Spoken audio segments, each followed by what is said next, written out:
All right, welcome back to American Popular Music, closing out the harder edge of rock, mostly again in the 70s. Moving on to art rock. Art rock, what is art rock? Also known as like prog rock or progressive rock. It's kind of the same thing. Some people might distinguish them, but that's basically the same idea. So, art rock is slash prog rock is usually stylistically eclectic, right? There's influences from classical, from jazz, from avant-garde, classical, avant-garde jazz. So not just like Bach and Beethoven, but talking about like 20th century composers that were really experimental, like Stockhausen and Stravinsky and Pierre Boulez and stuff. So lots of those influences. They're compositionally, musically very sophisticated, right? They're not just writing like 2 or 3 minute pop jingles with two, a verse, chorus, and a bridge. These are like, up to longer songs, 5, 6, 7, 20 minutes, 30 minutes longer.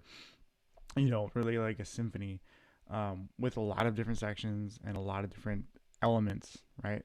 A lot of times it's not just uh, guitar, bass, and drums too. Sometimes it'll be strings and synths and horns and stuff like that. So it's a lot more complex too. What else? Yeah, it's supposed to be highbrow, right? So it's supposed to be appeal to, um, how the Beatles like turned pop into an art form. Now that this is supposed to appeal to people with maybe coming from more of a classical background or a jazz background, or just people who grew up with rock and roll but like want something with a little like with more to it, more content, rather than just like little pop singles. Oh, and concepts are really common in this genre. Concept albums, like a cohesive album that is all hung together by a singular idea, and the tracks often transition seamlessly between one another. Of course, Pink Floyd, the embodiment of art rock. They're like the paradigmatic band of art rock slash prog rock. Um, Founding members were Syd Barrett, Roger Waters, Richard Wright, and Nick Mason. But Syd Barrett like started to develop schizophrenia and had to step out of the band in 1968. Um, and at that point, Roger Waters takes over the band as the leader, and David Gilmour is brought in on guitar to kind of fill in. You can hear the Syd Barrett is still very present though in a lot of their later records. Just um, there's a lot of like hints to him, like allusions to him in the music, like sometimes you hear like sounds of a crazy person, like schizophrenia, like in Dark Side of the Moon, like kind of like insane kind of laughter. Um, and you'll also in the entire album "Wish You Were Here" is dedicated to Barrett. Um, Very grand musically, right? They have these huge epic songs. They're long. They're very grandiose. They're a lot of um, overdubbing and orchestration happening. Performances were very operatic. Like for example, in The Wall, they actually built a physical wall during the concert, and so by the end they were like blocked off from the audience. They build a wall. They build a wall. Not them, but the stage crew builds a wall while they're playing. Um, Used a lot of electronics. Yeah. Okay. Cool. I think I already covered all this. Sweet. Okay. Piper at the Gates of Dawn. That was their debut record. It was pretty well received critically, um, but didn't have a lot of commercial success. A little bit in the UK, but not basically nothing in the US. It was. Oh, and they are British, by the way. Some people compare it to Sgt. Pepper's in terms of its quality and scope.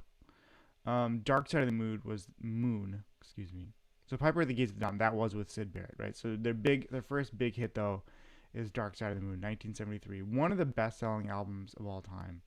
I think it's the second best-selling album of all time, if I'm not mistaken. Um, yeah, concept album, lots of studio effects. We're gonna listen to Money. It's really weird. This is a hit single and it's in 7/4. So you count to 7. It's very bizarre. It's rather that a pop hit is in 7. So instead of counting, usually in rock and roll you count to four. 1, 2, 3, 4, 1, 2, and that's how the beats are grouped in fours. Here the beats are grouped in sevens, which is very off kilter, very odd. Yeah, cool. Lots of sound effects. You can hear a lot of like cash registers and stuff at the beginning. That was fairly unique at the beginning. Okay, so here's the sound effects.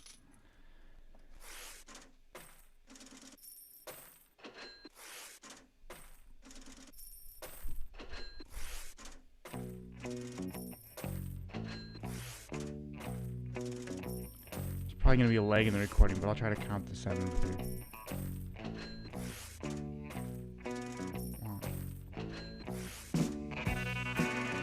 3, 4, 5, 6, 7, 1, 2, 3, 4, 5, 6, 7, 1.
Let's check out a little bit more Pink Floyd. So that's one of the, you should check out the whole album, 1973, from beginning to end. You gotta listen to the whole thing. It's a great album.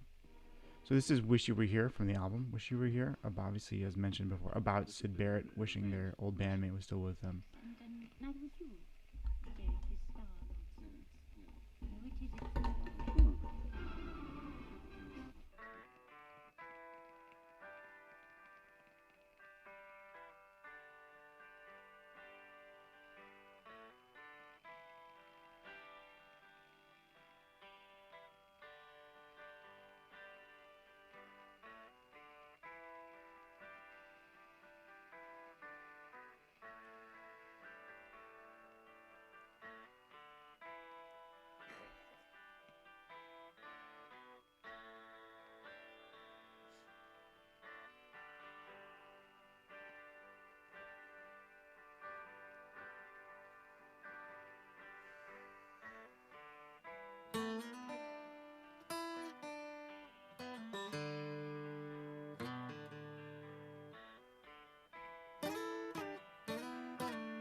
So you think you can tell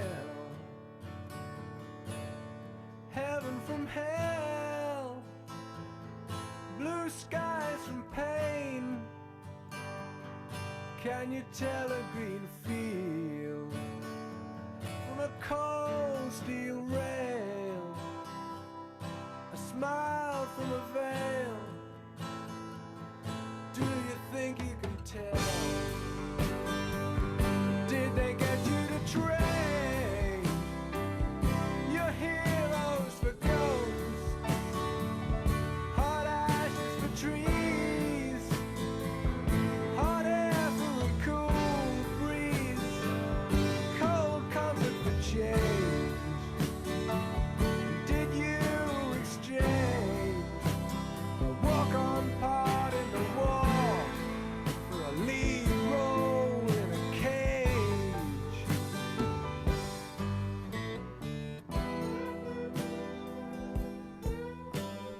That's just a little taste. Now we're gonna listen to The Wall. This is maybe their biggest. Well, obviously, Dark Side of the Moon is their greatest selling album of all time. But The Wall was maybe like a bigger burst of commercial success, 1979. This is right before Roger Waters leaves the group because he was so controlling. They kicked him out. You've probably heard Another Brick in the Wall. I'm gonna skip Comfortably Numb, but that's one of my favorite Pink Floyd songs. Another Brick. Part 2. It's a double album, so this is like the second time this comes back. Oh wait, we can listen to the music video. How dope would that be? Let's check out. Famous music video.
We here, laddie?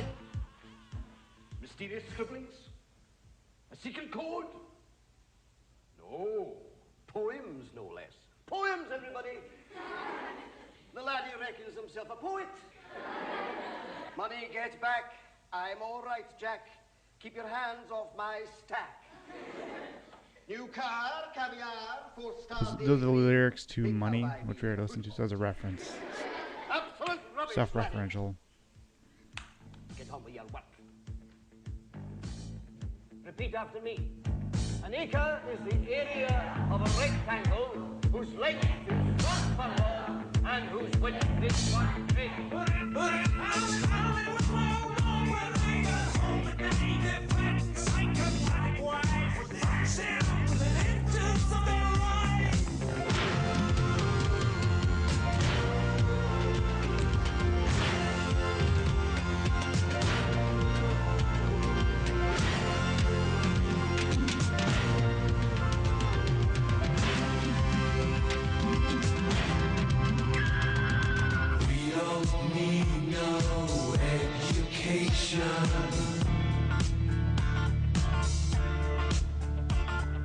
We don't need no thought control.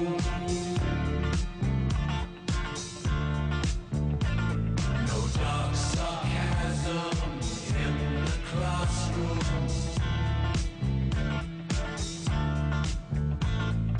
Teacher, leave them kids alone.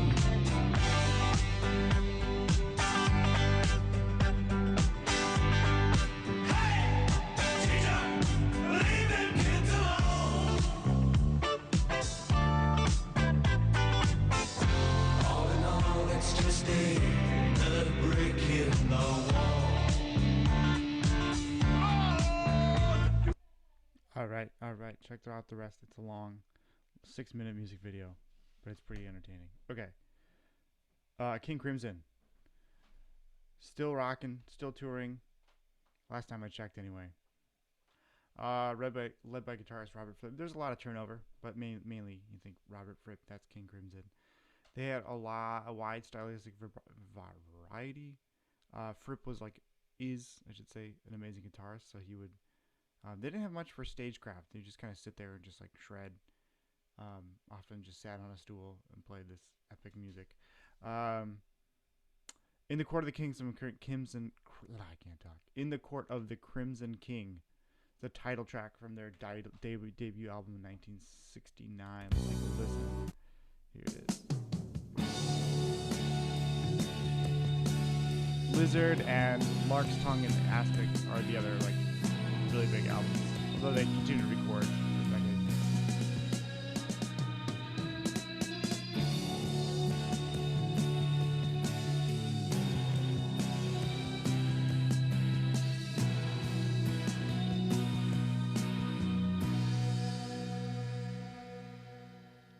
rusted chains of prison moons are shattered by the sun. I walk a road, horizons change, the tournament's begun. The purple piper plays his tune, the choir softly sing. Three lullabies in an ancient tongue for the court of the crimson.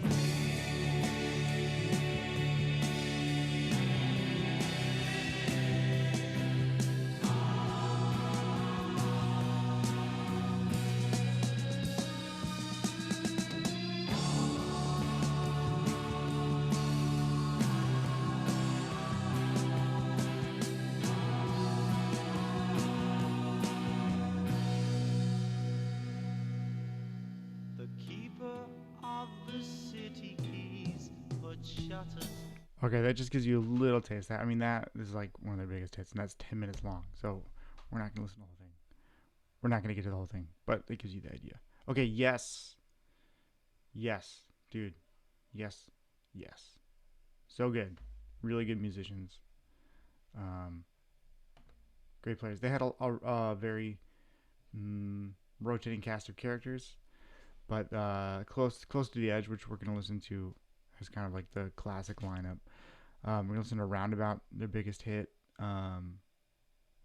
Most of these art rock bands, except for Pink Floyd, were more like niche, right?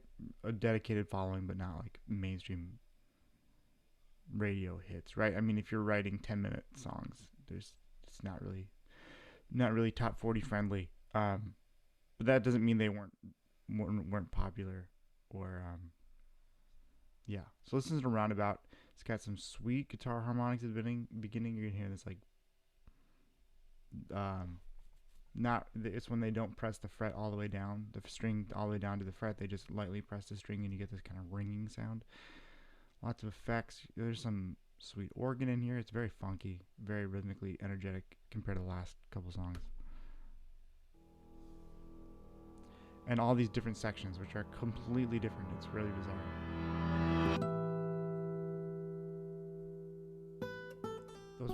Those were the guitar harmonics.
So you can hear all those like rapid transitions to those different sections. It's pretty wild. Jethro Tall, Jethro Tall, led by Ian Anderson, who was the singer and flute player. I love Jethro Tall. They don't get much credit in the book. Lots of fun though. Yeah, lots of acoustic music, and yeah, I don't know. This is Aqualung from Aqualung, 1971. Sitting on the park bench, eyeing little girls with bad intent.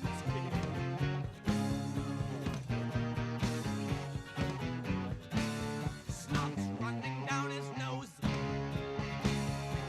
greasy fingers smearing shabby clothes. Hey, Aqualung, drying in the cold sun, watching as the pretty panties run. Hey, Aqualung,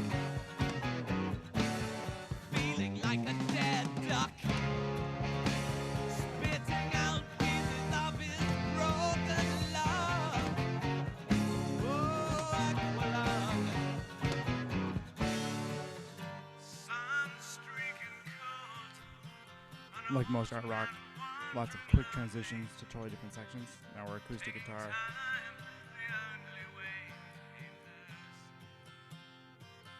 Moody vocals. I'm gonna play you a little bit of Cross-Eyed Mary, just so you can hear more of the flute. The flute solo. I know it's, but this is Cross-Eyed Mary. Just to give you a taste of his flute skills. You didn't think flute could rock. You're right. Usually I can't, but Ian Anderson, he can do it.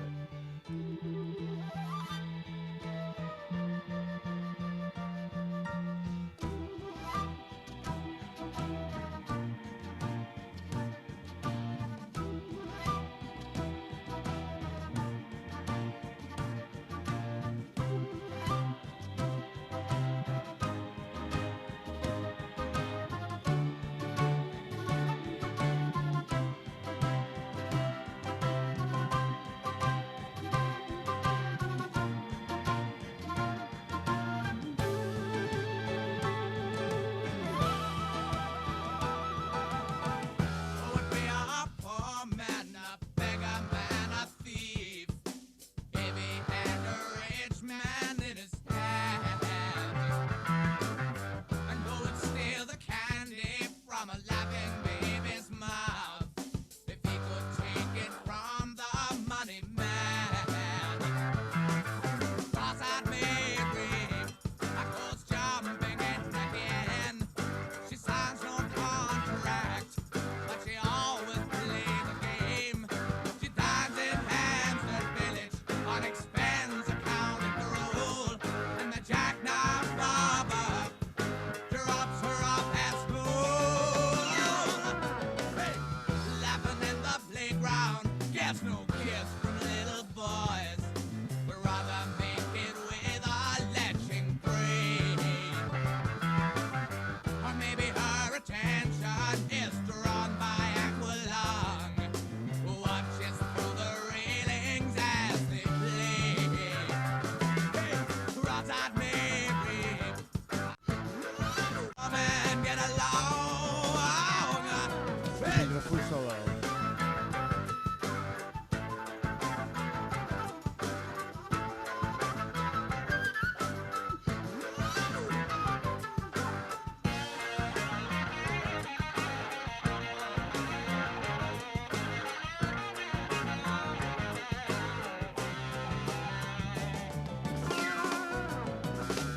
Laughing in the play. All right. Jethro Tall. Alice Cooper. Alice Cooper is the name of the band. This is sort of hard to explain. So first of all, it's not this guy's name. He has a real name. I don't remember what it is. But it's Alice Cooper's the name of the band. Okay? And then he becomes the person of Alice Cooper as well. So it's like the name of the band and the person, the stage name of the person. Okay? So that's Alice Cooper. So you can use Alice Cooper to refer to the band or to the person of Alice Cooper. Either one. Does that make sense? No, it doesn't. But I didn't make it up. Okay? That's how they did it. Okay, so this is like shock rock, right? So that's maybe like a subgenre. This is not really art rock anymore. By the way, we're not in art rock or prog rock anymore. Alice Cooper is not prog rock. Okay, they weren't really like actually good musicians. They weren't great at their instruments. They were not like really good songwriters, to be honest. But they were still really important in the history of rock and roll because they knew that. It wasn't like they were like ignorant of that. They're like, okay, but we still want to make it. They're like, but the music part is not our strength. So they go for like gaudy clothing, dressing up in like black leather and face paint. I know we've talked about Kiss and stuff too, but this is before all of that. We're kind of backtracking a little bit. This is like the late 60s. And so they moved to LA and they just like gore and stuff on stage and stuff. So it's just, and so they kind of opened the door for people like David Bowie and Elton John and stuff to like dress up a lot more and put a lot more like theatrics into their performances. Okay, so we're gonna listen to a little bit of "School's Out," and so you can see this is like their one hit you may have may have heard before. It's basically it, but you can we're gonna watch a video so you can see a little bit of their stage presence. It's tame by today's standards, okay, their stage presence, but remember this is like the first time people really like went all out with this.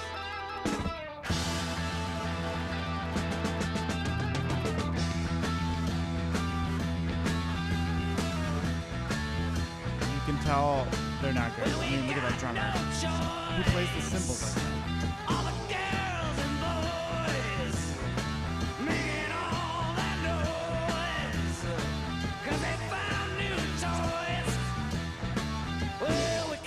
They're so dumb.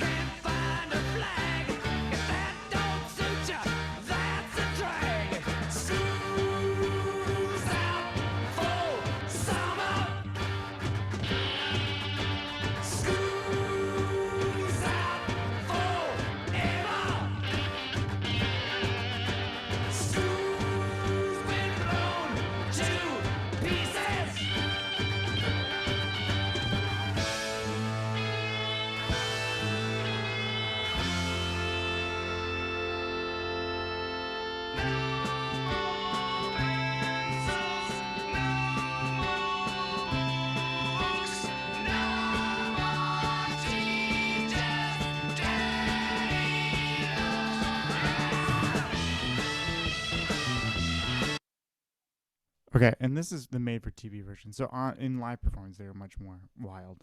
Okay, but this is like the G-rated TV version. So moving on to glam rock, right, which is kind of enabled by people like Alice Cooper. Okay, so it's not really a specific musical style. It's more about like an aesthetic or an approach to making music. They often had like alter egos on stage, right? You wouldn't just like for example, Alice Cooper. That is like a character that they're playing.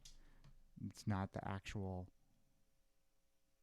person, right? Whereas like, Led Zeppelin, who is Led Zeppelin? Well, it's Jimmy Page, Robert Plant, John Paul Jones, and John Bonham. It's they are themselves on stage, right? Whereas a glam rock musician might pretend to be take another character, right? The classic example would be Ziggy Stardust, as David Bowie as Ziggy Stardust. They'll oftentimes embrace like sexual ambiguity and androgyny, where they kind of like androgyny, if you don't know what that means, is inhabiting both or neither genders at the same time. Okay, kind of making it unclear whether they're male or female. Think about like David Bowie or Prince or something, often where they're men, but they often dress not quite in drag, but like somewhere in between, where it's actually kind of hard to tell if they're a man or woman, or acting like a man or woman, and they have high voices and stuff. Okay, lots of glitter, lots of makeup, lots of costumes.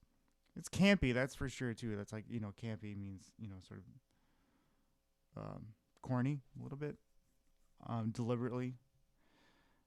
Queen is sort of glam. Queen kind of occupies this weird space between like metal, prog rock, and glam all at the same time. It's pretty interesting. David Bowie is like the quintessential glam musician. T-Rex is like one of the earlier ones, earlier examples of glam rock. But we're mostly gonna focus on. Do I have a T-Rex? Here's T-Rex. Okay, you might know this song.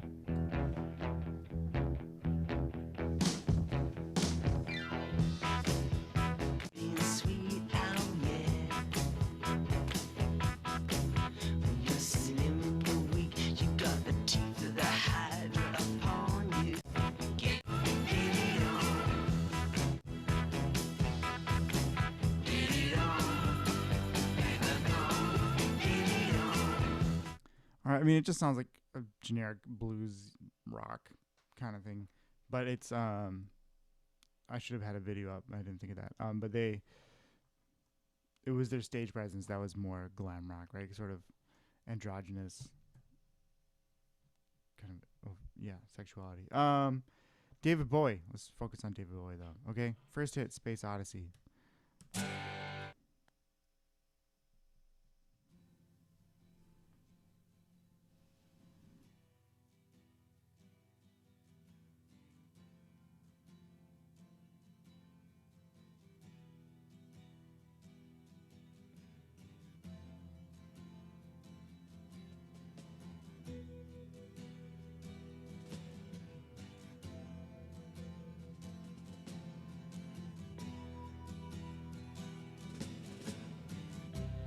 Ground control to Major Tom. Ground control to Major Tom. Take your protein pills and put your helmet on. 10. Ground control to Major Tom. 7. Commencing countdown, engines on. 3, 2, check ignition, and may God's love be with you.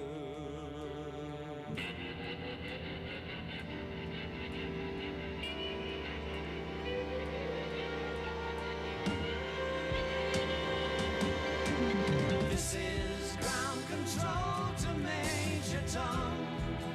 You've really made the grade, and the papers want to know whose shirts you wear. Now it's time to leave the capsule if you dare. This is Major Tom to ground control. I'm stepping through the door. Floating in a most peculiar way, and the stars look very different today. For here. Hopefully you know that song. Everyone should know that song. Okay, so he, as I mentioned, Ziggy Stardust was his shut up, cat. His stage persona, Ziggy Stardust. He's an androgynous, bisexual, alien rock star.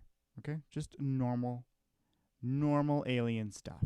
Okay, the rock stars. He dyed his hair orange. He wore women's clothing, and yeah, lots of glitter, lots of shine. You know, got like this little weird makeup sun on his head. Okay, he's got a unique voice. David Bowie's got a unique voice. Kind of that like clenched, crooning wobble. This is Let's Dance. I think this is with Mick Jagger. He collaborated with a lot of people. He got into this like funk phase for a little bit, which is awesome. It's very funky, more than rock.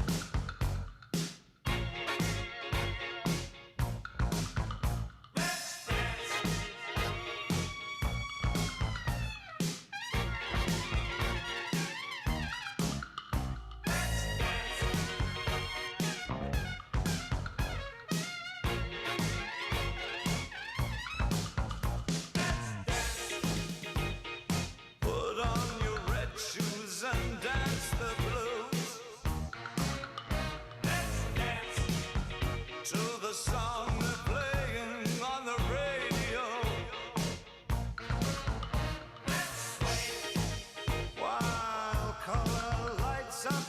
face. Let's sway through the crowd to an empty space. If you say run, I'll run with you.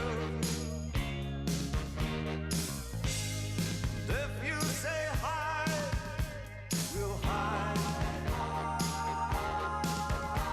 Because my love for you would break my heart in two.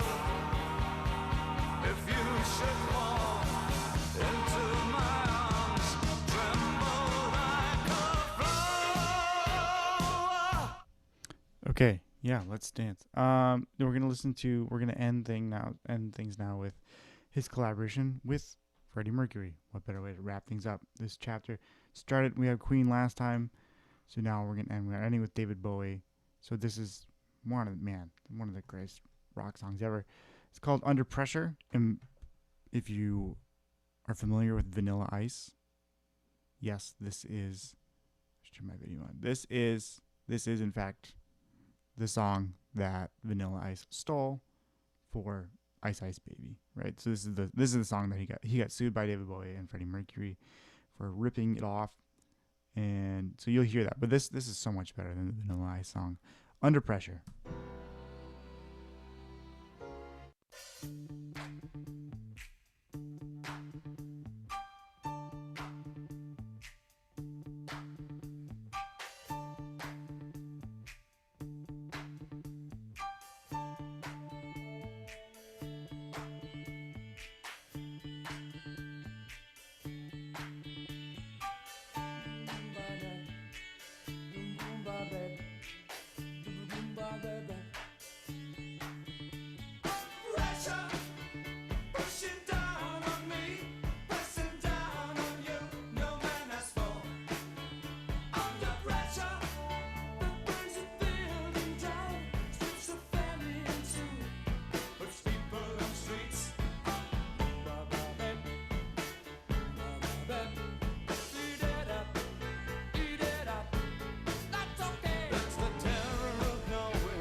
Turned away from it all like a blind man.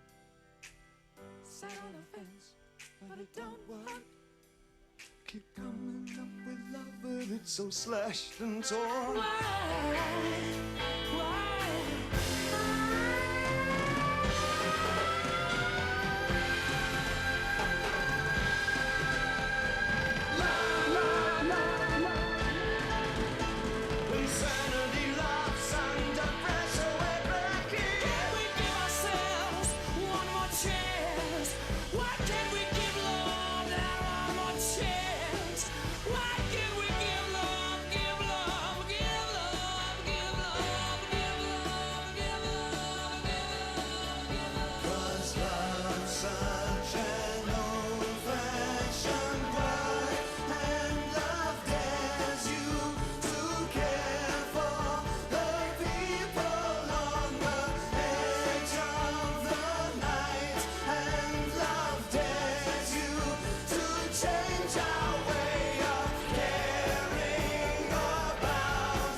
pressure.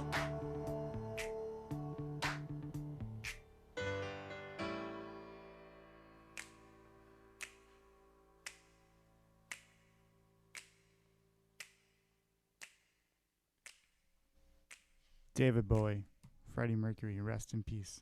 See you guys next time.